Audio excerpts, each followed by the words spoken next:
ये हमारी आज की लेक्चर की आउटलाइन है, जिसमें बैंकिंग के स्ट्रक्चर में ट्रेड डिपार्टमेंट, दो किस्म की ट्रेड होती है, local trade, foreign trade. Local trade हम कहते हैं if it is with in the boundary of your country. Like अगर पाकिस्तान में एक सिटी से किसी दूसरे सिटी में कोई ट्रेड हो रही है, कोई बाइंग सेलिंग हो रही है और बैंक उसको फैसिलिटेट कर रहा है, सो ये लोकल ट्रेड में काम होता है। And if we talk about the cross-border transactions, like if a person who is living in Pakistan, he is exporting the product to USA, that means the cross-border or international transaction, इसको हम कहते हैं foreign trade. दोनों local trade और foreign trade को briefly explain करने के लिए मैंने एक डिटेल्ड ट्रांजैक्शन, जिसको हम लेटर ऑफ क्रेडिट कहते हैं, ये आपके सामने मैं कोशिश करूँगा कि आपको एक्सप्लेन करूँ ताकि आपको इस समझ आ जाए। इसके अलावा बेतहाशा सर्विसेज हैं जो बैंक का ट्रेड डिपार्टमेंट प्रोवाइड करता है। बैंक का trade department letter of credit के अलावा कॉन्ट्रैक्ट पे भी काम करता है, डिस्काउंटिंग में भी अहम रोल अदा करता है। लेकिन हम यहाँ पे जस्ट एक अंडरस्टैंडिंग लेने के लिए एक ट्रांजेक्शन को डिस्कस करेंगे जिसका नाम लेटर ऑफ क्रेडिट होगा।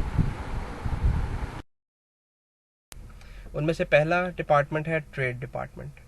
सो ट्रेड, जहाँ भी वर्ड ट्रेड आता है आपके जहन में इम्पोर्ट एक्सपोर्ट ज़रूर आता होगा। इम्पोर्ट एक्सपोर्ट या बाइंग एंड सेलिंग ये लोकल भी होती है, फॉरेन भी होती है। अगर ये ममालिक के दरमियान हो रही है तो हम इसको फॉरेन कहेंगे। दो क्रॉस बॉर्डर हो रही है, दो मुख्तलिफ बाउंड्रीज में, कंट्रीज की बाउंड्रीज के दरमियान हो रही है, तो ये फॉरेन ट्रेड कहलाएगी। और अगर ये ट्रेड अपने ही मुल्क में हो रही है तो इसको हम लोकल ट्रेड कहते हैं। सो बाइंग को इम्पोर्ट से या सेलिंग को एक्सपोर्ट से डिनोट किया जा रहा है। सो इट फैसिलिटेट्स बाइंग और import and selling or export within the country and outside the country.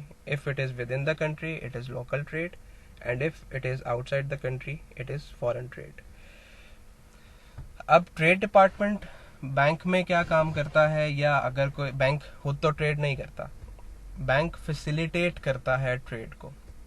Bank के पास मुख्तलिफ इंस्ट्रूमेंट्स हैं, बैंक के पास मुख्तलिफ क्रेडिट फैसिलिटीज़ हैं, बैंक के पास मुख्तलिफ एक्सपर्टीज़ और प्रोफेशनल्स हैं जो उस ट्रेड को एग्जीक्यूट करने में हेल्प करते हैं।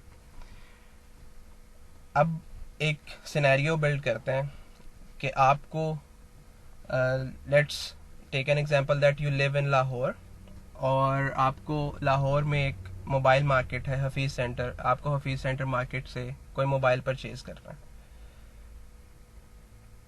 What will be the process? You will go to the market, you will search that product out, maybe आप मुख्तलिफ शॉप से उसको कंपैरिजन भी लें, एक शॉप पे की प्राइस को दूसरी शॉप की प्राइस से, एक शॉप में जो फीचर्स बताए जा रहे हैं या टेक्निकलिटीज़ बताई जा रही हैं और उसके अगेंस्ट जो मुख्तलिफ और भी प्रोडक्ट्स दिखाई जा रही हैं, आप उनको भी कंपेयर करें मुख्तलिफ प्रोडक्ट्स के साथ। सो ऐसे सिनेरियो में आप एक चीज़ ख़रीद रहे हैं, दुकानदार एक चीज़ को बेच रहा है, एक ट्रांजैक्शन एग्जीक्यूट हो जाती है। सो इट्स समहाउ कन्वीनियंट कि आपने जाके प्रोडक्ट को देख लिया, आपने प्रोडक्ट को एनालाइज कर लिया, उसके प्रॉस कॉन्स देख लिया, उसकी फ़िज़िकल पोजीशन को देख लिया, उससे प्राइस एडजस्टमेंट कर ली और फिर उस चीज़ को ख़रीद लिया। अब उससे नेक्स्ट सिनेरियो बिल्ड करते हैं कि आपको जो चीज़ ख़रीदनी है वो आपके शहर में नहीं बल्कि एक दूसरे शहर में। लेट्स टेक एन एग्जांपल कि वो गुजरांवाला में है। सो थोड़ी सी मुश्किल बढ़ गई, you have to travel a bit far to buy that product. अब आप गुजरांवाला जाते हैं, एक प्लान करते हैं सुबह ट्रैवल के लिए, कोई कन्वेंस बिल्डअप करते हैं, कोई कन्वेंस अरेंज करते हैं या पब्लिक ट्रांसपोर्ट यूज़ करते हैं। आप उस शॉप पे जाते हैं जो एक डिफरेंट सिटी में है, प्रोडक्ट देखते हैं, आपको पसंद नहीं आती, आप वापस आ जाते हैं, या पसंद आती है, वहाँ पे भी आप मार्केट सर्च आउट करते हैं, कोई बेहतर प्रोडक्ट मिलती है, आप उसको ले लेते हैं। समहाउ डिफरेंट सिटी के अंदर पहली सिचुएशन की निस्बत थोड़ी सी मुश्किल है, but still it is manageable. अब हम बात करते हैं एक मुख्तलिफ प्रोविंस की। You are living in Lahore, Punjab, और अब आपको एक प्रोडक्ट ख़रीदनी है जो कि कराची में है। So you need to go to another province. Now this is a bit more hectic thing. अब आपको मज़ीद प्लान करना है, उस प्रोडक्ट के बारे में इंफॉर्मेशन आप बिफोर हैंड लेके जाएंगे कि इतना लंबा ट्रैवल करने के बाद अगर ये प्रोडक्ट आपकी नीड्स के मुताबिक नहीं है, सो आप वहाँ जाके इनकार नहीं कर सकते, या एक बहुत बड़ी कॉस्ट पेयर करनी पड़ेगी आपको। सो उसके लिए आप बिफोर हैंड इंफॉर्मेशन लेते हैं उस प्रोडक्ट की, शायद फ़ोन पे बात करते हैं, उस प्रोडक्ट की ऑलमोस्ट 50-60% चीज़ों को डन करते हैं और फिर वहाँ जाके बाइंग करने की कोशिश करते हैं। But still It's a bit difficult from the previous examples, but it is manageable. लेकिन जो मुश्किल बढ़ रही है ट्रैवलिंग के साथ साथ, मुश्किल ये भी बढ़ रही है कि अब जो रूल्स और रेगुलेशंस अप्लाई हो रहे हैं वो मुख्तलिफ होते जा रहे हैं. If it is with in the same province, probably वहाँ पे जो रूल्स लगते हैं, अगर एक डिफरेंट प्रोविंस की बात करें तो शायद वो रूल वहाँ पे सेम एप्लीकेबल ना हो. तमाम रूल्स जो पंजाब पे एप्लीकेबल हैं प्रॉबेबली वो सिंध पे एप्लीकेबल नहीं है, एंड वाइस वर्सा. बहुत सारी ऐसे टैक्सेस और लेवीज और ड्यूटीज़ हैं जो पंजाब पे एप्लीकेबल हो सकती हैं, सिंध में नहीं, या सिंध में हो सकती हैं पंजाब में नहीं. So that means complications are being built और कॉम्प्लिकेशंस आर बीइंग गैदर्ड, और आपको एक ट्रांजेक्शन करने में मुश्किलात पेश आना शुरू हो गई हैं. Now think about if you want to buy a product which is not within the city, which is not within your country और province, but it is outside the country. यहाँ पे भी दो scenarios बनते हैं. एक वो मुल्क है जो आपके मुल्क का फ्रेंडली कंट्री कहलाता है, या आपके मुल्क के उसके साथ अच्छे रिलेशंस हैं. मैं यहाँ पे एग्जांपल लेता हूँ चाइना की.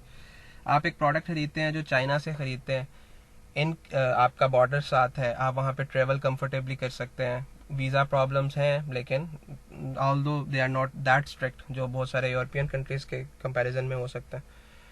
बट एक शहर से निकल के, प्रोविंस से निकल के जब आप बॉर्डर क्रॉस करते हैं, that means those complications are very much complex now.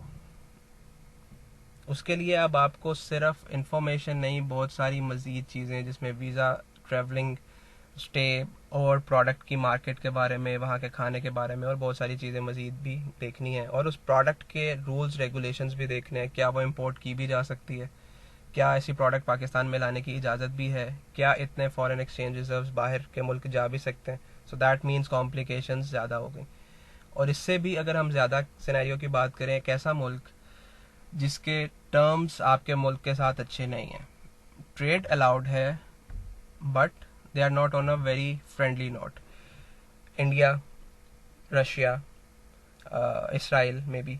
So in that scenario, if you want to buy, if you want to import product from that specific place or even export your product, तो पैसे तो आपको चाहिए ना. जब कोई individual product खरीद रहा है and you are exporting, that means you are concerned about the money, you are concerned about the price of the product. जो आप प्रोडक्ट भेज रहे हैं तो उसकी प्राइस आपको मिलनी चाहिए, एंड वाइस वर्सा. अगर आप चीज़ मंगवा रहे हैं तो आपको प्रोडक्ट ठीक मिलनी चाहिए क्योंकि आप पैसे पे कर रहे हैं. सो जैसे जैसे ट्रांजेक्शन क्रॉस बॉर्डर जाती हैं, ये सारी ट्रांजैक्शन में rules, regulations, foreign exchange manuals, दो ममालिक के इंटरनल रूल्स रेगुलेशंस, उस प्रोडक्ट के बारे में, इंपोर्ट का होना या ना होना, उसकी स्पेशलाइजेशन के बारे में इंफॉर्मेशन होना ना होना, ये कॉम्प्लेक्स होती जाती हैं.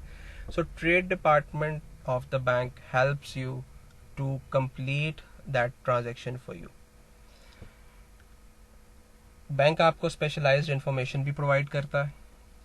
बैंक आपको फॉरेन एक्सचेंज भी प्रोवाइड करता है. जब आप यूएसए से कोई प्रोडक्ट इंपोर्ट करने की कोशिश करते हैं तो वहाँ पे पाक रुपीज़ नहीं चल सकते, बल्कि वो करेंसी चलेगी जो ग्लोबली एक्सेप्टेड है, most probably US dollar. So in that case bank आपको यूएस डॉलर प्रोवाइड करेगा, आप पाक रुपीज़ देंगे और बैंक उसको कन्वर्जन के साथ पे करेगा. So by any means trade department is the one who is facilitating you in importing and exporting the product. Trade department की बहुत सारी प्रोडक्ट्स हैं जिसमें से मैं आपको सिर्फ एक या दो के बारे में अभी यहाँ पे इंफॉर्मेशन प्रोवाइड करता हूँ. आई होप कि आपने कुछ products branch banking and operations में पढ़ी होंगी अपने प्रीवियस सेमेस्टर में. एक प्रोडक्ट ट्रेड के हवाले से है letter of credit. Letter of credit bank एक सर्विस प्रोवाइड करता है. Basically it is a guarantee to both the parties, exporter as well as the importer. एक गारंटी पे करता है, या गारंटी के तौर पे, गारंटर के तौर पे काम करता है बैंक, कि अगर प्रोडक्ट के डॉक्यूमेंट्स ठीक हुए जो इंपोर्ट की जा रही है, और वो प्रोडक्ट, डॉक्यूमेंट्स ठीक होने का मतलब क्लीन डॉक्यूमेंट्स, इसकी वजाहत मैं अभी आपको करता हूँ. अगर वो डॉक्यूमेंट्स क्लीन हैं, वो प्रोडक्ट जो इंपोर्ट की जा रही है, तो इंपोर्टर आपको यानी कि एक्सपोर्टर को पे करेगा. और अगर एक्सपोर्टर पे नहीं करता तो बैंक ये गारंटी लेता है कि मैं पे करूँगा, जो कि इम्पोर्टर का बैंक कहलाता है, इसको हम इशूइंग बैंक भी कहते हैं। अब इस ट्रांजेक्शन को मैं आपको सिंप्लीफाई करके बताता हूँ। फॉर एग्जाम्पल, मैंने एक प्रोडक्ट इम्पोर्ट करनी है यूएसए से। मैं एक टेक्सटाइल मिल रन करता हूँ और उसके अंदर एक मुझे मशीन चाहिए। वो मशीन मैं सर्च आउट करता हूँ इंटरनेट पे और मुझे पता चलता है कि ये बेस्ट प्रोड्यूसर इस मशीन का जो है दैट इज़ इन यूएसए। अब मैं यूएसए में बैठे इंडिविजुअल पे ट्रस्ट नहीं कर सकता कि वो जब प्रोडक्ट मुझे भेजेगा तो वो उसी क्वालिटी की होगी जिस क्वालिटी की मैंने डिमांड की है। सिमिलरली वो बीइंग एक्सपोर्टर मुझ पर ट्रस्ट नहीं करता कि अगर वो अपनी प्रोडक्ट भेजेगा, मशीन भिजवा देगा, तो क्या मैं उसकी पेमेंट करूंगा। So that means lack of trust is there and that trade may not execute until and unless we have a solution to it. So ऐसे सिनेरियो में बैंक लेटर ऑफ क्रेडिट लेके आता है या सर्विस प्रोवाइड करता है। सो letter of credit का brief process ये है कि मैं बीइंग इम्पोर्टर, सबसे पहले तो मैंने अपनी प्रोडक्ट सर्च आउट की कि किस मुल्क में या कौन एक्सपोर्टर या कौन सी कंपनी या कौन सा इंडिविजुअल वो बेस्ट प्रोडक्ट बनाता है जो मुझे चाहिए। सो मैंने सर्च आउट कर लिया यूएसए में XYZ एक कंपनी है जो ये मशीन बनाती है और मैं उससे ख़रीदने जा रहा हूँ, इंपोर्ट करने जा रहा हूँ। सो मैं उससे रब्ता करता हूँ और मैं उससे बेसिक डीलिंग्स, उसकी प्राइस, उसकी क्वालिटी, उसके पार्ट्स कहाँ के होने चाहिए, उसकी असेंबलिंग कैसी होनी चाहिए, बेसिक चीज़ें सेट करके उससे एक कोटेशन मंगवाता हूँ। वो कोटेशन को हम परफॉर्मा इनवॉइस कहते हैं। जब वो मेरे पास आती है मैं उसके सारे टर्म्स एंड कंडीशंस देखता हूँ, मैं ऑब्जर्व करता हूँ कि कितने देर में शिपमेंट मेरे पास पहुँचेगी, इसकी प्राइस कितनी कोट की गई है, इसकी क्वालिटी कैसी होगी। अगर वो मुझे एक्सेप्टेड है तो मैं उसी परफॉर्मा इनवॉइस पे अपने सिग्नेचर करता हूँ और उस परफॉर्मा इनवॉइस को एक्सेप्ट करता हूँ that yes I agree with all those terms and conditions that you have send to me. उसके ऊपर ऑलरेडी एक्सपोर्टर के साइन मौजूद थे और अब मैंने भी साइन किए। सो वही परफॉर्मा इनवॉइस मेरे सिग्नेचर के बाद कमर्शियल इनवॉइस बन गई। उसको कमर्शियल इनवॉइस टेक्निकली कहा जाता है। अब मैं बीइंग इम्पोर्टर उस कमर्शियल इनवॉइस को बैंक के पास लेके जाता हूँ और बैंक के पास लेके जाने की वजह क्या है कि इम्पोर्टर को एक्सपोर्टर पे और एक्सपोर्टर को इम्पोर्टर पे ट्रस्ट नहीं है। अगर तो ट्रस्ट है तो बैंक की इन्वॉल्वमेंट नहीं है, डायरेक्टली वो प्रोडक्ट मुझे सेंड कर दी जाएगी और मैं डायरेक्टली पेमेंट एक्सपोर्टर को या उस इंडिविजुअल को जिससे मैं खरीद रहा हूँ उसको ट्रांसफर कर दूंगा। So bank has no role to do with in it. But अगर लैक ऑफ ट्रस्ट है then there is a process जिसमें बैंक को इन्वॉल्व किया जाएगा और लेटर ऑफ क्रेडिट की फैसिलिटी हासिल की जाएगी। अब इसमें आप देखें कि मैं बैंक के पास जाऊंगा कमर्शियल इनवॉइस के पास, कमर्शियल इनवॉइस लेके, और बैंक से कहूंगा कि मुझे इस कमर्शियल इनवॉइस की बेस पे एक डॉक्यूमेंट बना दें जिसको लेटर ऑफ क्रेडिट कहते हैं। बैंक वो तमाम चीज़ें जो कमर्शियल इनवॉइस पे लिखी हैं, फॉर एग्जांपल शिपमेंट कितनी देर में होगी, उसकी प्राइस क्या होगी, क्वालिटी क्या होगी और तमाम टर्म्स एंड कंडीशंस जो मैं चाहता हूँ बीइंग इम्पोर्टर उस डॉक्यूमेंट में लिखवाना, मैं वो डॉक्यूमेंट में बैंक को कहता हूँ कि इसको इन प्लेस करें। Now that bank is called importers bank because I am importer and the bank which is working on my behalf is Importers Bank. It is also called Issuing Bank. Why Issuing Bank? Because it issues letter of credit. So Issuing Bank मेरी उन तमाम terms and conditions को देखते हुए एक document prepare करता है जिसको लेटर ऑफ क्रेडिट का ड्राफ्ट कहा जाता है। वो ड्राफ्ट मुझे दिखाया जाता है कि देख लें हमने ड्राफ्ट प्रिपेयर कर लिया। ये ड्राफ्ट अब अगर आप ओके करें तो हम इसको एक्सपोर्टर को सेंड कर देंगे। मुझे जो डाउट्स हैं मैं तमाम टर्म्स एंड कंडीशन उस डॉक्यूमेंट में जिसको मैं लेटर ऑफ क्रेडिट का नाम दे रहा हूँ उसमें इनकॉर्पोरेट करवाता हूँ बैंक से। फॉर एग्जांपल मैं ये भी इनकॉर्पोरेट करवाता हूँ कि आप अपने मुल्क की एम्बेसी से अपना एक कैरेक्टर सर्टिफिकेट लें, या मैं ये इनकॉर्पोरेट करवाता हूँ कि जब आप ये प्रोडक्ट मुझे भेजने लगेंगे उससे पहले किसी थर्ड पार्टी से इंस्पेक्शन करवाएं। जैसे पाकिस्तान में पाक व्हील्स एक कार शोर के नाम से एक सर्विस प्रोवाइड करती है कि गाड़ी की इंस्पेक्शन करती है और उस पर एक सर्टिफिकेट दे देती है। सो मैं भी ऐसी कोई रूल्स रेगुलेशंस या टर्म एंड कंडीशन डाल सकता हूँ कि जब आप ये मशीन को प्रोड्यूस कर लेंगे एक थर्ड पार्टी जो इंस्पेक्शन करती है उससे एक सर्टिफिकेट लें कि ये मशीन ठीक पैरामीटर्स पे बनी है। सो ऐसी तमाम टर्म्स एंड कंडीशन मैं लेटर ऑफ क्रेडिट में इनकॉर्पोरेट करवाता हूँ और मैं अपने बैंक को कहता हूँ कि इसको ट्रांसमिट कर दे to the exporter. Now exporter का भी एक बैंक होता है जिसको एक्सपोर्टर्स बैंक कहते हैं या बेनिफिशियरी बैंक कहते हैं। बेनिफिशियरी इसलिए because exporter is the beneficiary, he is the one who is receiving the money, who will receive the proceeds. So exporter का बैंक बेनिफिशियरी बैंक कहलाता है। अब मेरा बैंक यानी कि इशूइंग बैंक बेनिफिशियरी के बैंक को वो letter of credit electronically transfer कर देता है और एक्सपोर्टर का बैंक एक्सपोर्टर को बता देता है कि आपका लेटर ऑफ क्रेडिट आ गया है, आप इसकी टर्म्स एंड कंडीशंस के मुताबिक अपनी शिपमेंट प्रिपेयर करना शुरू कर दें। सो एक्सपोर्टर उन लेटर ऑफ क्रेडिट की तमाम टर्म्स एंड कंडीशंस को फुलफिल करने का पाबंद है। वो फुलफिल करने के बाद हर एक मरहले से गुजरने के बाद एक डिफरेंट डॉक्यूमेंट प्रिपेयर होगा। फॉर एग्जाम्पल, मैंने लेटर ऑफ क्रेडिट में लिखा था कि मशीन के पार्ट्स जर्मनी से आने चाहिए। So that means the exporter must have a proof कि जो पार्ट्स उसमें लगाए जा रहे हैं that belongs to the Germany. तो वो क्या होगा, वो मे बी कोई इनवॉइस हो सकती है, वो कोई बाइंग इनवॉइस हो सकती है जिसमें ये प्रूफ दिया जा सके कि इस मशीन के पार्ट्स ये जर्मनी से मंगवाए गए। एनी हाउ वो तमाम चीज़ें एक्सपोर्टर टर्म्स एंड कंडीशंस को मद्देनजर रखते हुए अपनी शिपमेंट प्रिपेयर करेगा और फिर वो शिपमेंट प्रिपेयर करने के बाद शिपमेंट के लिए रेडी होगी। नाउ शिपिंग के 3 या 4 मुख्तलिफ मोड्स हैं। एक बाय रोड आ सकती है, बाय रोड ट्रक के थ्रू, उसको बिल्टी उसकी अगेंस्ट जो इनवॉइस होती है वो बिल्टी नंबर कहलाती है। जैसे आप किसी टीसीएस को कोई प्रोडक्ट डिलीवर करने को कहते हैं, आप वो प्रोडक्ट हैंड ओवर करते हैं तो टीसीएस वाले आपको एक इनवॉइस देते हैं as a proof that yes we have taken the products and we are bound to deliver that product. Similarly जब ट्रक के थ्रू या बाय रोड वो चीज़ डिलीवर हो रही है सो बिल्टी number will be generated. The second option is वो बाय एयर आ सकती है। सो बाय एयर का मतलब है उसके अगेंस्ट जो इनवॉइस जनरेट होती है उसको एयरवे बिल कहा जाता है। थर्ड ऑप्शन वो रेलवे के थ्रू आ सकती है। सो उसके अगेंस्ट जो जनरेट होती है इनवॉइस या जो प्रूफ या जो एविडेंस या जो रसीद उसको हम रेलवे रिसीट कहते हैं।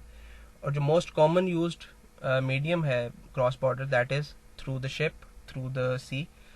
सो शिप का कैप्टन एक डॉक्यूमेंट इशू करता है after taking the goods from the exporter और उसको हम कहते हैं bill of lading. So bill of lading means it is a proof that the exporter has handed over the product to the captain's ship, and the captain of the ship will give a receipt which is called bill of lading to the exporter that yes I have taken the products and I am bound to deliver that product. Now even the exporter cannot take that product back. सो वो bill of lading भी generate हो गया। तो ये सारे documents जिसमें मुख्तलिफ terms and condition के प्रूफ्स हैं या मुख्तलिफ किस्म के डॉक्यूमेंट्स हैं और उसके साथ लेट से बिल ऑफ लेडिंग भी है, वो तमाम डॉक्यूमेंट्स का सेट अब एक रिवर्स प्रोसेस चलेगा। जो चीज़ पहले इम्पोर्टर से एक्सपोर्टर तक पहुंची, अब वो एक्सपोर्टर अपने बैंक को यानी कि एक्सपोर्टर्स बैंक को तमाम डॉक्यूमेंट्स देगा with the proof that yes I have shipped that product. वो डॉक्यूमेंट्स जो हैं वो इम्पोर्टर के बैंक को फॉरवर्ड किए जाएंगे। जैसे ही वो इम्पोर्टर के बैंक यानी कि इशूइंग बैंक के पास आते हैं, इशूइंग बैंक इम्पोर्टर को कहेगा कि वो प्रोडक्ट जो आपने इम्पोर्ट की थी वो शिप हो चुकी है, these are the documents, now arrange payment for that. 2 चीज़ें यहाँ पे देखी जाएंगी कि क्या वो डॉक्यूमेंट्स जो एक्सपोर्टर बैंक की तरफ से आए हैं वो उन तमाम टर्म्स एंड कंडीशंस को फुलफिल करते हैं जो लेटर ऑफ क्रेडिट में लिखे गए थे। फॉर एग्जांपल पार्ट्स जर्मनी के होने चाहिए तो कोई प्रूफ अटैच्ड है कि पार्ट्स जर्मनी के थे। आपने कहा था एक थर्ड पार्टी इंस्पेक्शन सर्टिफिकेट लगाना चाहिए तो देखा जाएगा कि क्या वो डॉक्यूमेंट्स में थर्ड पार्टी सर्टिफिकेशन का कोई प्रूफ मौजूद है या नहीं। सो वो तमाम चीज़ें देखी जाएंगी जो लेटर ऑफ क्रेडिट में इंस्ट्रक्शंस दी गई थी। अगर तो वो तमाम टर्म्स एंड कंडीशंस फुलफिल हैं, मीट करती हैं, तो हम इनको कहते हैं they are clean documents. That means it does not have any discrepancy. And the next thing कि अगर उनमें से कोई डॉक्यूमेंट मिसिंग है, कोई टर्म एंड कंडीशन को फुलफिल नहीं किया गया, तो वो डॉक्यूमेंट डिस्क्रीपेंट डॉक्यूमेंट्स कहलाते हैं। क्लियर? सो क्लीन डॉक्यूमेंट्स वो हैं जो तमाम टर्म्स एंड कंडीशंस को फुलफिल करते हैं लेटर ऑफ क्रेडिट के, और डिस्क्रीपेंट डॉक्यूमेंट्स वो हैं जो लेटर ऑफ क्रेडिट की टर्म्स एंड कंडीशंस को फुलफिल नहीं करते। यहाँ पे फर्दर जाने से पहले एक रूल मैं आपको बता दूं, UCP 600 यूनिवर्सल कस्टम्स प्रैक्टिसेस जो कि एक ट्रेड का डॉक्यूमेंट है, इंटरनेशनल ट्रेड जो हर मुल्क जिस उस डॉक्यूमेंट को मानती है, उसमें एक रूल लिखा हुआ है that bank deals in documents not in goods. इसका मतलब ये है कि एक्सपोर्टर ने जो डॉक्यूमेंट्स भिजवाए हैं, अगर वो डॉक्यूमेंट्स ठीक हैं तो बैंक गुड्स ठीक हो या ना हो उसका जिम्मेदार नहीं है।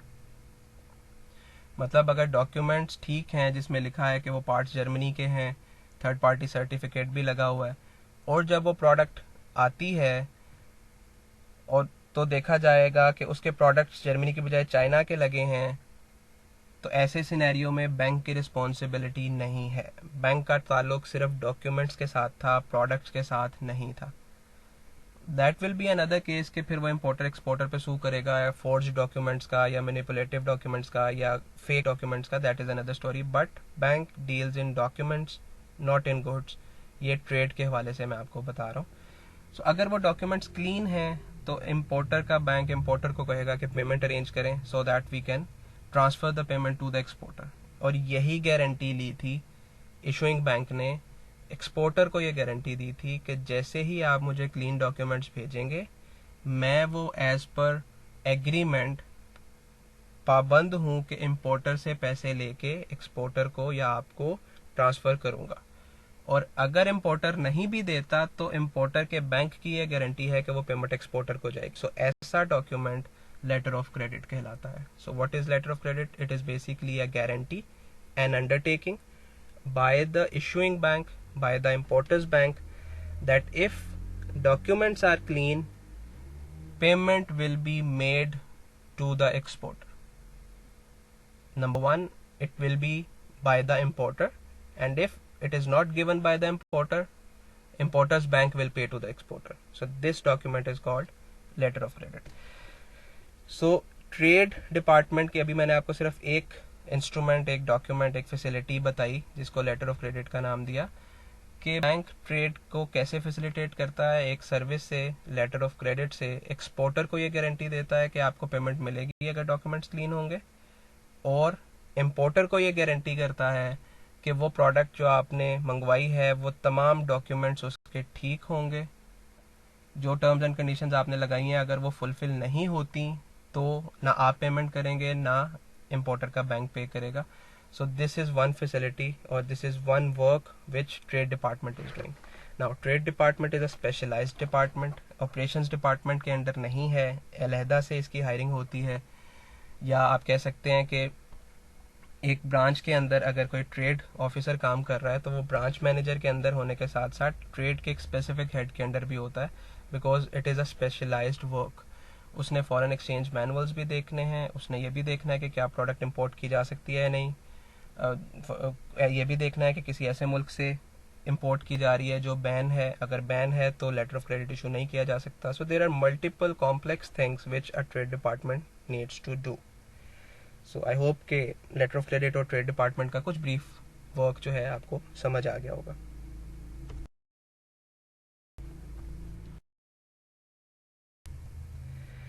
नेक्स्ट डिपार्टमेंट जो बहुत ही इंपॉर्टेंट डिपार्टमेंट है, that is credit department. Credit department की भी दो साइड्स हैं। The one is relationship side which is responsible for lending, and the operation side which is responsible for analysing and minimising the lending risk. Relationship side वो है जो नए customer को लेके आती है या नए इंडिविजुअल्स को, कंपनीज को, इंस्टीट्यूशंस को जो बैंक से लोन लेना चाहते हैं। सो इनमें भी डिफरेंट हायरार्कीज हैं। रिलेशनशिप एसोसिएट है, रिलेशनशिप मैनेजर है, यूनिट हेड है, and there are plenty of other hierarchies. So relationship side का मेन जो काम है वो ये है कि एक इंडिविजुअल को सर्च आउट करे, the one who is needing the money, उसका प्रपोजल प्रिपेयर करे। वो प्रपोजल में उसके बेसिक फैक्ट्स, बिकॉज बैंक को ये देखना है कि वो पैसा जो लेंड किया जा रहा है वो वापस भी लेना है। बैंक जो लेंड कर रहा है उस पर उसको एक स्पेसिफिक रेट ऑफ इंटरेस्ट तो मिल रहा है, लेकिन बैंक को अपनी प्रिंसिपल अमाउंट भी सिक्योर करनी है। सो वो प्रिंसिपल अमाउंट सिक्योर करने के लिए बैंक को बहुत सारे मराहल से गुजरना पड़ता है। बैंक को नॉर्मली हम 5 C's कहते हैं उसको। 5 C's that means character, capacity, collateral, cash flow and conditions. ये देखनी पड़ती हैं। अगर 5 चीज़ों पे कोई कस्टमर मायार पे पूरा उतरता है, फिर बैंक डिसाइड करता है उसको लेंड करने के लिए, और उसके अलावा भी बहुत सारी चीज़ें। सो रिलेशनशिप साइड का काम ये है कि एक इंडिविजुअल किसी भी कस्टमर को जिसको पैसा चाहिए, चाहे वो कंपनी है, चाहे वो इंस्टीट्यूशन है, चाहे वो एक इंडिविजुअल है, उसको फाइंड आउट करके उसका क्रेडिट प्रपोजल प्रिपेयर करेगी। और उसके अलावा एक ऑपरेशन साइड है जो कि प्रपोजल के साथ साथ उसकी रिस्क असेसमेंट भी करती है कि क्या कितना रिस्क है एक कस्टमर के ऊपर। इसकी एग्जांपल मैं आपको इस तरह से दूंगा कि आपका एक करीबी दोस्त आपसे 1,000 रुपया लोन मांगता है, तो आप असेस करते हैं कि रिस्क बहुत कम है क्योंकि इसकी पॉकेट मनी 5,000 है, ये नेक्स्ट मंथ मुझे वापस दे देगा। सेकंड सिनेरियो, वही करीबी दोस्त आपसे 5,000 मांगता है। अब रिस्क थोड़ा ज़्यादा हो गया कि वो वापस आएंगे या नहीं आएंगे, लेकिन आप फिर भी उसको लोन दे देते हैं बेस्ड ऑन के इसकी 5,000 पॉकेट मनी है, कहीं ना कहीं से अरेंज कर देगा, इसको ज़रूरत है, बाय एनी मीन्स उसको दे देते हैं। अब अगर वो 10,000 रुपये मांगता है, now that means risk is multiplied. And similarly अगर वो 1 लाख रुपये मांगता है तो मैनीफोल्ड रिस्क है। तो इस सिनेरियो में बैंक भी देखता है कि एक इंडिविजुअल कस्टमर के ऊपर कितना रिस्क लिया जा सकता है। सो रिस्क असेसमेंट के डिफरेंट डिपार्टमेंट्स काम कर रहे होते हैं, डिफरेंट अथॉरिटीज़ होती हैं जो उस रिस्क को एक्सेस करके, अंदाज़ा लगा के, तहमीना लगा के डिसाइड करते हैं कि क्या इसको लोन देना है या नहीं देना। सो क्रेडिट डिपार्टमेंट मल्टीपल डिपार्टमेंट्स के ऊपर बेस करता है, जिसको अभी वन बाय वन हम डिस्कस भी करते हैं। क्रेडिट डिपार्टमेंट को अगर हम डिवाइड करें तो नॉर्मली बैंक्स में इन 4 हिस्सों पे डिवाइड किया जाता है, जिसमें एसएमई है, small and medium enterprise, commercial sector होता है, कॉर्पोरेट सेक्टर, एग्रीकल्चर सेक्टर एक डिफरेंट सिनेरियो में आ जाता है। एग्रीकल्चर किसी में भी फॉल कर सकता है, लाइक कमर्शियल में भी, कॉर्पोरेट में भी, अभी मैं आपको बताता हूँ कि कैसे। बहरहाल इसको अलहदा से मैंने इसलिए लिखा क्योंकि एक फील्ड ही अलग है। स्मॉल एंड मीडियम एंटरप्राइजेज वो होती हैं जिनको बहुत कम लोन रिक्वायर्ड होता है, या जिनका जो सेटअप, जिनका बिजनेस वॉल्यूम कम होता है। मैं एग्जांपल के तौर पे बात करता हूँ, ऐसी कंपनीज या ऐसे इदारे या ऐसे इंस्टीट्यूशंस जिनकी सेल 50 मिलियन से कम है, लेट्स से बैंक कैटेगराइज करता है that we will deal it in SME. फिर जिनकी सेल 50 मिलियन से 100 मिलियन के दरमियान है, उसको हम कमर्शियल में देखेंगे। या जिसकी सेल 100 से 200 मिलियन या 100 मिलियन से अबव है, उसको हम कॉर्पोरेट में देखेंगे। और एग्रीकल्चर सेक्टर, वो जो एग्रीकल्चर से रिलेटेड है, उसके लिए एक स्पेसिफिक डिपार्टमेंट बना दिया। सो ये बैंक की अपनी वर्किंग है, या ये बैंक की अपनी कैटेगरी है, या मुख्तलिफ बैंकों में डिफरेंट प्रोसीजर्स हैं। यहाँ पे मैंने आपको 4 नाम लिख दिए जो नॉर्मली बैंक्स में अवेलेबल होते हैं, लेकिन हर बैंक में ये वेरी भी कर सकता है। So small and medium enterprise simply means कि यहाँ पे जो लोग काम कर रहे हैं उनकी एक्सपर्टीज इसी से रिलेटेड है। कमर्शियल सेक्टर में लोन ज़्यादा है, रिस्क ज़्यादा है, उनको डील करने का अंदाज मुख्तलिफ है। सो वहाँ पे जो लोग काम कर रहे हैं उनकी एक्सपर्टीज और प्रोफेशनलिज्म डिफरेंट है। फिर जो कॉर्पोरेट सेक्टर की बात करते हैं, फॉर एग्जांपल एक नेस्ले है, यूनिलीवर है, डेस्कॉन है, एम्पोरियंट ग्रुप है। सो ऐसे तमाम ग्रुप्स जिनको बहुत हाई लेवल एक्सपर्टीज चाहिए, उनके साथ डीलिंग करने वाले बैंकिंग प्रोफेशनल्स भी फिर एक्सपर्ट होने चाहिए। सो कॉर्पोरेट सेक्टर में काम करने वाले लोग डिफरेंट हैं। सो ये 4 SME, commercial, corporate sector and agriculture sector, ये दोनों साइड पे, यानी कि बैंक की रिलेशनशिप साइड पे भी लोग मौजूद हैं और ऑपरेशन साइड पे भी लोग मौजूद हैं। क्रेडिट को हम 2 हिस्सों में डिवाइड करते हैं, एक फ्रंट ऑफिस है, एक बैक ऑफिस है। फ्रंट ऑफिस है मतलब वो तमाम लोग जो कस्टमर डीलिंग करते हैं, जो डायरेक्टली कस्टमर से इंटरेक्शन करते हैं। इनमें relationship associates, it is one of the junior post, then relationship managers, then unit managers, then corporate head, regional head and board of directors. Comparatively operation side के निस्बत इनकी हायरार्की कम होती है, because it is a specialised department. Operations department में बात करें तो जैसे कैशियर है, तो कैशियर के ऊपर हेड कैशियर है, फिर ऑपरेशंस मैनेजर है, फिर ब्रांच मैनेजर है, फिर एरिया मैनेजर है, फिर cluster manager, regional manager. So hierarchy is a very long kind of hierarchy. Here we have a certain specific smaller hierarchy. यहाँ पे ग्रोथ के चांसेस भी बहुत ज़्यादा हैं। क्यों ज़्यादा है? बिकॉज इनकी एक्सपर्टीज़ बहुत ज़्यादा है।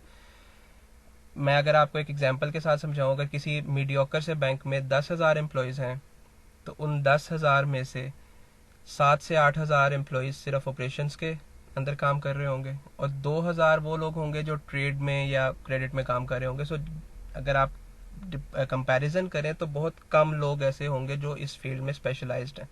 सो जब हमेशा डिमांड ज़्यादा होगी, सप्लाई कम होगी किसी चीज़ की, तो उनकी प्राइस ज़्यादा हो जाएगी, और इनकी वर्थ भी इसीलिए ज़्यादा क्योंकि मार्केट के अंदर इनकी सप्लाई कम है और इनकी डिमांड ज़्यादा है, because every bank needs specialised persons for trade and for credit and for treasury etcetera.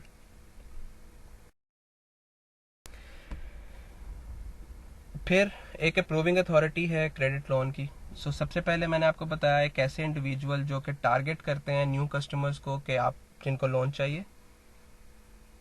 फिर उनके बाद रिलेशनशिप साइड प्रपोजल बिल्डअप करती है उस कस्टमर के सारे फैक्ट्स एंड फिगर्स के साथ, उनके 5 C's को देखते हुए, उनकी कैपेसिटी ऑफ रीपेमेंट को देखते हुए, उनकी कोलैटरल, उनकी सिक्योरिटी को देखते हुए एक प्रपोजल बिल्ड करती है that a customer needs 10 million and he is offering to us a house of rupees 20 million as a security. For example relationship manager को लगता है कि प्रपोजल वायबल है, वो प्रपोजल बिल्ड करता है और वो प्रपोजल बिल्ड करने के बाद अपनी अप्रूविंग अथॉरिटी को सेंड कर देता है। अब अप्रूविंग अथॉरिटी में मैंने यहाँ पे 4 अथॉरिटीज़ लिखी हैं, जिसमें से एक ब्रांच मैनेजर है, फिर एरिया मैनेजर है, रीजनल कमेटी है और सेंट्रल और मेन कमेटी है। ये कमेटीज़ काम करती हैं मुख्तलिफ एक्सपोजर की बेस पे। फॉर एग्जाम्पल एक एक्सपोजर है, सिर्फ कोई इंडिविजुअल लोन लेने आया सिर्फ 5 लाख रुपए का, तो इसके लिए शायद ब्रांच मैनेजर को अप्रूवल हासिल है कि वो अप्रूव कर सकता है इतना लोन। लेट्स से कि लोन 1 million का है, सो 1 million में भी एरिया मैनेजर अप्रूव कर सकता है।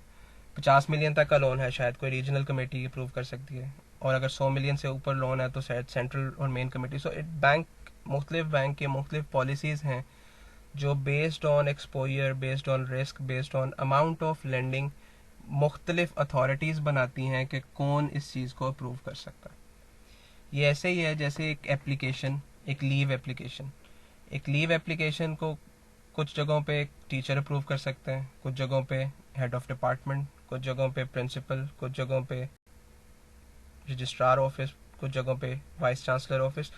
सो by any means we have different authorities who can approve or disapprove the loan based on a certain exposure. So दूसरी साइड पे बैक ऑफिस है। बैक ऑफिस वो होता है जो बहुत सारे ऑपरेशंस क्रेडिट के लिए परफॉर्म कर रहा है, लेकिन वो डायरेक्ट डीलिंग नहीं करता कस्टमर के साथ। इनमें 2 डिपार्टमेंट्स यहाँ पे मैंने मेंशन किए हैं। The first one is credit administration department, CAD, and second credit risk review unit, CRRU। इनके नाम मुख्तलिफ हो सकते हैं मुख्तलिफ बैंक्स में, बट रिस्पॉन्सिबिलिटीज़ या काम ऑलमोस्ट सिमिलर है। सो उसी प्रोसेस को आगे लेके चलूँगा। सबसे पहले एक नया कस्टमर को फाइंड आउट किया गया, टारगेट किया गया, उसके बाद एक प्रपोजल बिल्डअप किया गया। उस प्रपोजल को लेट से जो प्रीवियस स्लाइड में मैंने आपको अथॉरिटीज़ बताई, उन अथॉरिटी ने अप्रूव कर दिया।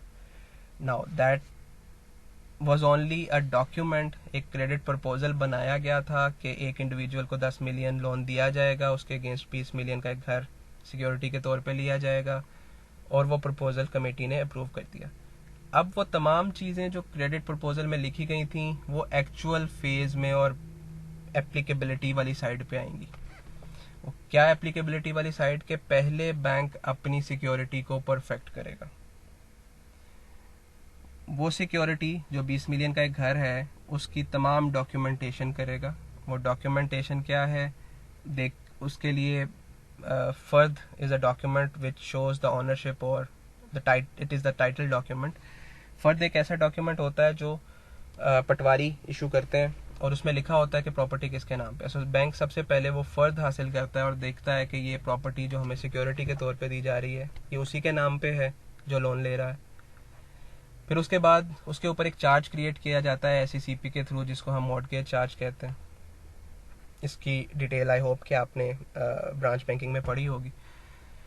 इसी तरह कुछ डॉक्यूमेंट्स साइन करवाए जाते हैं, जिसमें एक फाइनेंस एग्रीमेंट है जिसमें बाउंड किया जाता है, एक कॉन्ट्रैक्ट किया जाता है उस इंडिविजुअल से जो लोन ले रहा है कि हम आपको 10 million का लोन दे रहे हैं जिसके अगेंस्ट 20 million की आप सिक्योरिटी हमें दे रहे हैं। स्पेसिफिक रेट ऑफ इंटरेस्ट होगा, अगर आप हमें वो पैसे वापस नहीं करेंगे तो हम आपकी सिक्योरिटी भेज देंगे। So basically different terms and conditions के ऊपर मुख्तलिफ डॉक्यूमेंट्स होंगे जो बैंक प्रिपेयर करेगा, और वो डॉक्यूमेंट्स जो प्रिपेयर करता है उस डिपार्टमेंट को हम क्रेडिट एडमिनिस्ट्रेशन डिपार्टमेंट कहते हैं।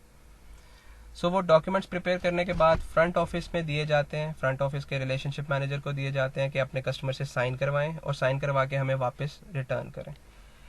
सो प्रोसेस क्या है, प्रपोजल बिल्ड किया गया, फिर उसके बाद अप्रूव किया गया, कमेटी ने अप्रूव किया, कमेटी के अप्रूव करने के बाद सारी डॉक्यूमेंटेशन प्रिपेयर की गई कैड की तरफ से, कैड ने वो डॉक्यूमेंटेशन रिलेशनशिप मैनेजर को दी, रिलेशनशिप मैनेजर कस्टमर से साइन करवा के वो डॉक्यूमेंट वापस लेता है और फिर कैड को अगेन वापस दे देता है। उस डॉक्यूमेंट की बेस पे CAD department, credit administration department उस फैसिलिटी को, उस सिक्योरिटी को, उस कोलैटरल को परफेक्ट करता है हर उस जगह पे जहाँ जहाँ लीगल डॉक्यूमेंट चाहिए होता है। सो जब वो परफेक्ट हो जाता है, परफेक्ट का मतलब ये है कि कोई लकूना नहीं रह गया, कोई ऐसी चीज़ नहीं रह गई कि जिसकी वजह से अगर इंडिविजुअल पैसे वापस नहीं करता तो वो सिक्योरिटी बेच के बैंक अपना पैसा रिकवर कर ले। सो वो तमाम लूप होल्स को कवर करता है, इसको हम कहते हैं परफेक्शन। सो जब वो परफेक्ट हो जाता है तो फिर वो एक डॉक्यूमेंट इशू करता है जिसको कहा जाता है डिस्बर्समेंट ऑथराइजेशन सर्टिफिकेट, डैक। ये वो डॉक्यूमेंट है जिसके बाद आप कस्टमर को लिमिट असाइन कर सकते हैं, यानी कि वो लोन जो 10 मिलियन का डिमांड किया गया था वो लोन अब आप ग्रांट कर सकते हैं।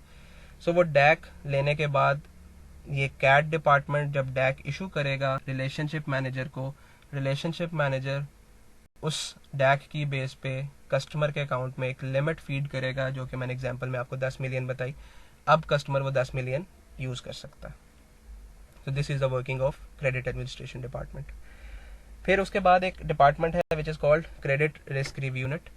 Credit risk review is an ongoing process. हर साल डिफरेंट सैम्पलिंग की बेस के ऊपर कुछ अकाउंट सेलेक्ट किए जाते हैं और उनका रिस्क रिव्यू किया जाता है।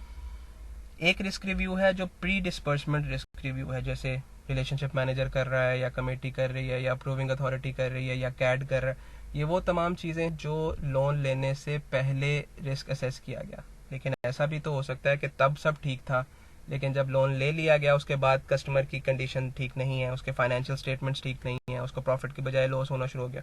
सो credit risk review department basically एक ऑनगोइंग प्रोसेस करता है जो रैंडमली मुख्तलिफ अकाउंट्स को सिलेक्ट करके उनकी करंट पोजीशन को देखता है और फिर देखता है कि क्या इस कस्टमर को हमें कैरी ऑन करना है या यहीं से उससे पैसे वापस ले लेने चाहिए, या वापस अगर नहीं आते तो हमें क्या फर्दर प्रोसेस अडॉप्ट करना चाहिए। सो this is credit risk review unit. Next department is treasury department. This is one of the best department in the bank. कैसे? इसमें बहुत ही स्पेशलाइज्ड किस्म के लोग, नॉर्मली CFAs हैं या CAs हैं या अब्रॉड से MBA या बहुत ही हाईली टेक्निकल क्वालिफिकेशंस रखते हैं, वो लोग हायर किए जाते हैं। ट्रेजरी ऑफिस का काम पूरे बैंक के जो पैसे हैं उसको मैनेज करना है इस तरीके से कि बैंक को प्रॉफिट हो सके। एग्जाम्पल के साथ आपको ये एक्सप्लेन करना चाहूँगा कि एक बैंक की 600 ब्रांचेस हैं। हर ब्रांच डिपॉजिट भी लेती है और लैंडिंग भी करती है। सॉरी, डिपॉजिट तो सारी ब्रांचेस लेती हैं, लेकिन कुछ ब्रांचेस लैंडिंग करती हैं, कुछ लैंडिंग नहीं करती। इस सिनेरियो में deposit, remember, it is a liability, it is an expense. Deposit liability है और अगर वो सेविंग डिपॉजिट है तो आपने उस पर इंटरेस्ट पे करना है। सो इंटरेस्ट पे करना है, that means you are bearing expenses. On the other side जब आप लैंडिंग करते हैं, that is the asset of the bank और उसके ऊपर इंटरेस्ट रेट आता है, that is income of the bank. अगर बैंक लाइबिलिटी साइड बढ़ा लेता है, डिपॉजिट साइड इतनी ज़्यादा कर लेता है जिसके अगेंस्ट उसके पास लैंडिंग अपॉर्चुनिटीज़ नहीं है, इसका मतलब ये है कि बैंक तो अपने एक्सपेंसेस बढ़ा रहा है और इनकम तो है नहीं। सो इन दैट केस बैंक को लॉस हो जाएगा। तो हर ब्रांच डिपॉजिट तो ले रही है लेकिन लैंडिंग नहीं कर रही। डिपॉजिट तो कहीं से भी आ सकता है लेकिन लैंडिंग सिर्फ उसको की जा सकती है जिससे पैसे वापस भी आए।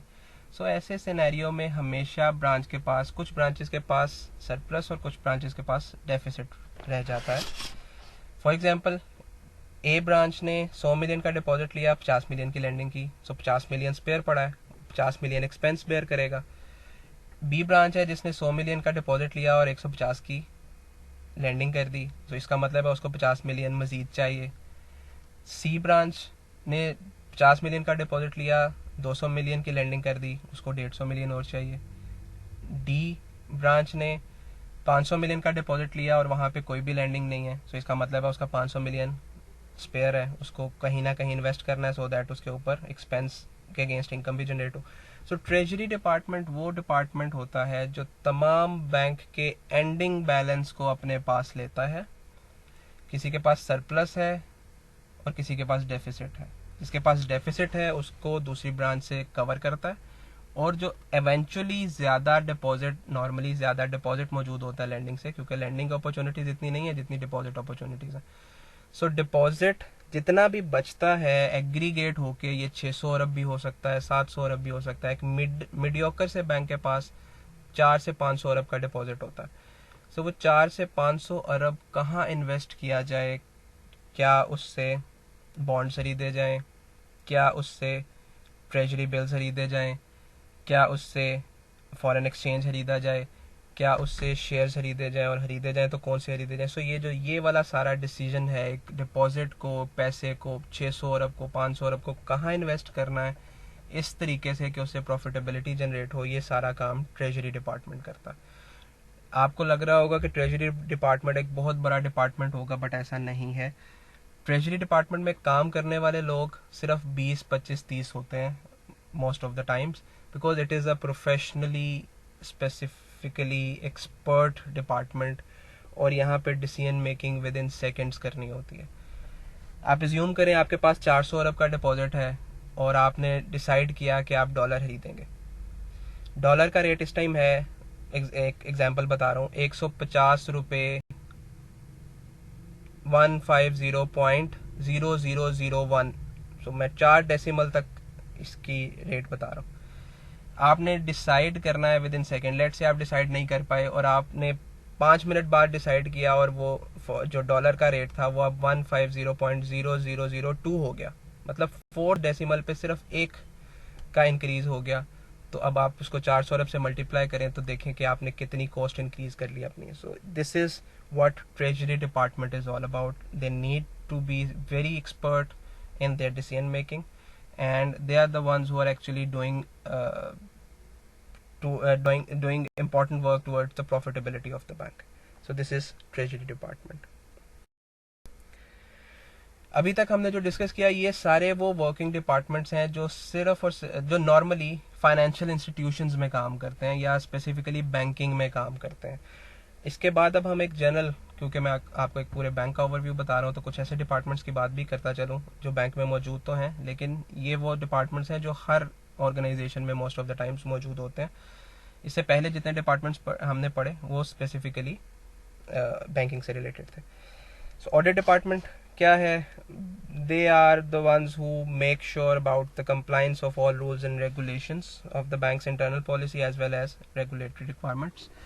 सो इंटरनल ऑडिट डिपार्टमेंट बैंक्स में मौजूद होता है जो इंश्योर कर रहा होता है कि हर ब्रांच उन्हीं रूल्स के मुताबिक काम कर रही है जो बैंक की पॉलिसी के मुताबिक है, और सिमिलरली हर ब्रांच उसके मुताबिक काम कर रही है जो बैंक के साथ साथ स्टेट बैंक की रेगुलेशंस के मुताबिक भी है, because it is mandatory to all the commercial banks to fulfill all the requirements, to fulfill all the rules and regulations which are provided by the central bank. So इसलिए audit department कोशिश करता है कि वो तमाम rules and regulations follow होते हों, और अगर वो फॉलो नहीं होते तो सेंट्रल बैंक पेनल्टी चार्ज करता है, और ऑडिट डिपार्टमेंट का काम है उन पेनल्टीज को कम से कम रखना। इसी तरह बहुत सारे और डिपार्टमेंट्स हैं जिनमें HR डिपार्टमेंट है, मार्केटिंग डिपार्टमेंट है, फाइनेंस और IT। ये यकीनन आपने अपने प्रीवियस जो सब्जेक्ट्स हैं उनमें पढ़ा होगा। HR का काम रिक्रूटमेंट सिलेक्शन से रिलेटेड होता है। सो बैंक में भी रिक्रूटमेंट सिलेक्शन होती है, बैच हायरिंग भी होती है और इंडिविजुअल हायरिंग भी होती है। सो ये HR का काम है। मार्केटिंग डिपार्टमेंट मुख्तलिफ प्रमोशंस, मुख्तलिफ एडवर्टाइजमेंट्स बनाना या मुख्तलिफ प्रोडक्ट्स में मार्केटिंग का काम। फाइनेंस डिपार्टमेंट ऑब्वियसली बैंक की बैंक में भी सैलरीज हैं, इसको एडमिन डिपार्टमेंट से भी लिंक कर सकते हैं।